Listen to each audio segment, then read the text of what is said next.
खबर है ठाणे जिले के अंतर्गत आने वाले उल्लासनगर शहर की, जहां सुजुकी कंपनी के पार्टनर्स के बीच विवाद थमने का नाम नहीं ले रहा है। आपको बता दें कि उल्लासनगर में सुजुकी बाइक की डिलीवरी की एक शोरूम 3 लोग मिलकर चला रहे थे, जिनके बीच इन दिनों विवाद देखने को मिल रहा है। उल्लासनगर में कंपनी के 3 पार्टनर्स कई सालों से एक इमारत में कारोबार कर रहे थे, लेकिन मनपा द्वारा इमारत को खतरनाक घोषित करने के कारण उसे खाली करना पड़ा, जिसके बाद कारोबार को कहीं और शिफ्ट करने के लिए तीनों पार्टनर्स ने एक दूसरी जगह ली और मीटिंग का समय निश्चित किया। लेकिन तीसरा साझेदार मीटिंग में 15 मिनट लेट पहुंचा, जिसके कारण दोनों पार्टनर्स ने आपस में बैठकर कंपनी का डीड अपने दोनों के नाम करवाते हुए तीसरे पार्टनर को पार्टनरशिप डीलिंग से हटा दिया। जब तीसरे पार्टनर ने इस बात की जानकारी उन लोगों से लेनी चाहिए तो दोनों ने कहा कि आपके शेयर का हिस्सा आपको वापस मिल जाएगा, हम लोग आपको साझेदारी से अलग कर रहे हैं। उनकी इस बात पर तीसरा साझेदार तैयार हो गया, लेकिन उन लोगों ने पैसे देने के लिए 2 साल की अवधि मांगी तो वह इस पर भी तैयार हो गया। 2 साल बीत जाने के बाद भी जब उसे शेयर नहीं मिला तो वह कानून का सहारा लेते हुए इस बात की शिकायत शहर के पुलिस से की, लेकिन पुलिस ने सिविल मैटर बताकर अपना पल्ला झाड़ लिया है, जिसके बाद तीसरे पार्टनर ने अपने 2 पार्टनरों के खिलाफ कोर्ट का सहारा लिया है। फिलहाल मामला अदालत में न्याय प्रविष्ट है, लेकिन अब देखना यह है कि इस व्यक्ति को न्याय कब तक मिलता है।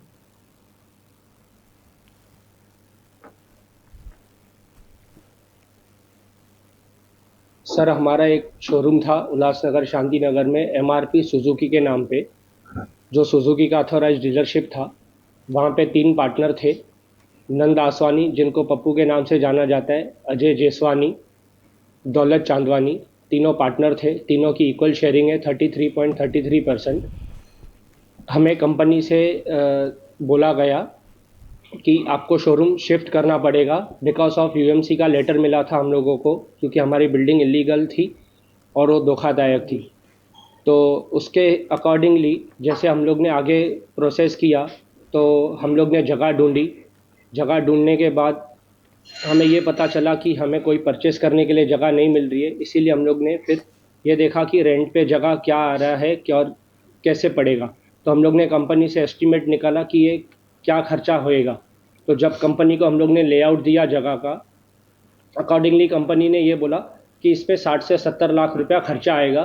तो जैसे कि मैंने आपको बताया हम 3 पार्टनर हैं, तो 20 लाख ईच पार्टनर के ऊपर एक्सपेंसेस आ रहा था, जो रेंटेड जगह पे खर्चा करना कोई मतलब नहीं था। तो इसीलिए हम लोग ने मीटिंग किया। मीटिंग में फाइनल हुआ कि हम लोग एक बार फिर से मीटिंग करेंगे। तो जब दूसरा मीटिंग था तब वो एवीएम ऑटोमोबाइल्स पे मीटिंग हुआ था, जो हम लोग 12 बजे का स्केड्यूल था अराउंड। तो हम लोग एक 10-15 मिनट लेट पहुँचे थे।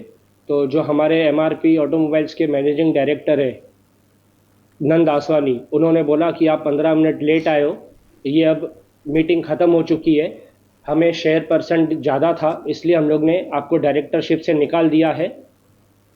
अकॉर्डिंगली फिर उन्होंने अपने अकाउंट में पैसे ले लिए जो उनका शेयर था।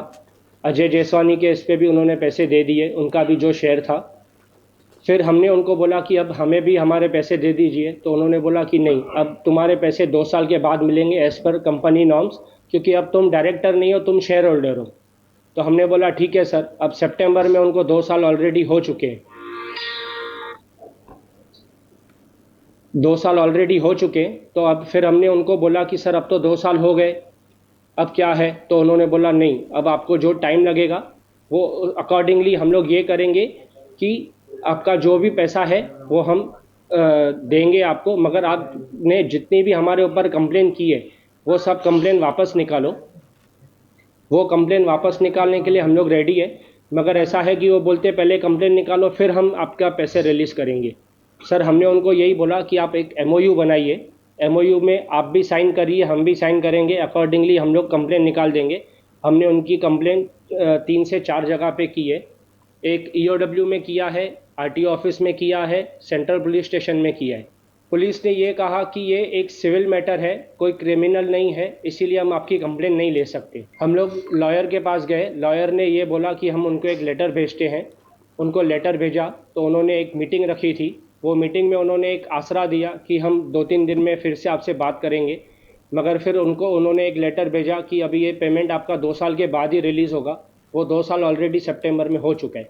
सर, हम इस पे और आगे भी फॉलोअप करेंगे और अगर न्याय नहीं मिलता है तो हम इसको और भी आगे पुशअप करके सुजुकी कंपनी में भी बात करेंगे आपके थ्रू, और हम लोग आरटीओ ऑफिस में भी जाएंगे, क्योंकि इन्होंने सिर्फ हम ही से फ्रॉड नहीं किया है, आरटीओ ऑफिस से भी फ्रॉड किया है, गवर्नमेंट से भी फ्रॉड किया है, सुजुकी कंपनी से भी फ्रॉड किया है। सुजुकी के 2 ऑफिशियल्स हैं जो इनके साथ मिले हुए हैं, उनके साथ मिलके ये बहुत सारे फ्रॉड करते हैं जो सुजुकी को भी नहीं पता है। क्या कह मेरे रहे पार्टनर ने जो मेरे ऊपर आरोप लगाया है वो ऐसा है कि उन्होंने क्या बोला है कि मैंने उनके साथ फ्रॉड किया है।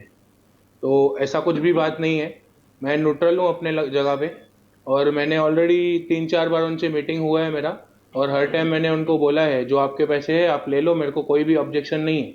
और उन्होंने लास्ट टाइम मुझे बोला था कि मैं लेटर लिख के देता हूँ आपको, ये चीज़ का मेरे को साइन दे दो। मैंने बोला आप लेटर दे दो, मैं साइन देने के लिए रेडी हूँ, और मेरा कोई भी बैंक में मेरा साइन नहीं है।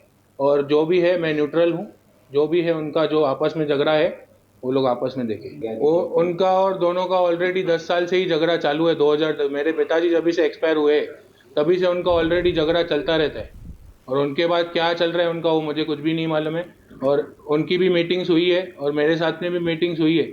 मैंने ऑलरेडी बोला हुआ है कि पेमेंट जो भी है क्लियर कर दो, बट अभी क्या चल रहा है उनका वो मुझे नहीं मालूम। ऑलरेडी एफआईआर उन्होंने किया था, और सीपी ऑफिस में भी मैं होके आया हूँ, उधर भी स्टेटमेंट दे के आया हूँ कि मुझे कोई भी ऑब्जेक्शन नहीं है, उनके पैसे वो ले सकते हैं।